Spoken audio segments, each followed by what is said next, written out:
I want to say, মানে আমি বলতে চাই, ইংলিশ এমন একটা ভাষা যে ভাষাটা শিখতে আপনাকে কষ্ট করতে হবে।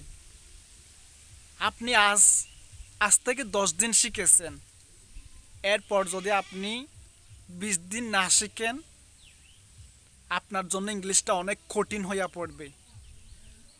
আমি বলতে চাই আপনাকে ইংলিশটা রেগুলারলি শিখতে হবে, আপনাকে চর্চাটা ধরে রাখতে হবে।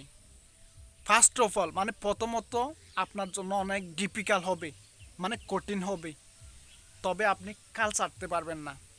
আপনাকে নিয়মিত শিখতেই থাকতে হবে। হয়তো মাঝে মধ্যে একটু ভুল হবে, ওটা কিন্তু আপনি যদি ভুলকে যদি আপনি ভয় পান, আপনি কোনো দিন ইংলিশ বলতে পারবেন না। আপনাকে নিয়মিত শিখতেই থাকতে হবে।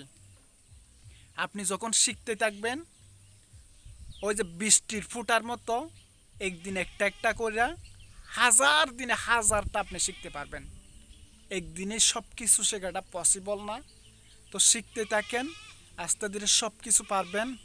আর আমার সাথে প্র্যাকটিস করতে চাইলে যোগাযোগ করবেন, লাইক করবেন, কমেন্ট করে জানিয়ে দিবেন I want to practise with you, মানে আমি আপনার সাথে প্র্যাকটিস করতে চাই। তা আমিও কিন্তু আপনার সাথে প্র্যাকটিস করব। তো ভালো থাকবেন। Thank you for watching my video.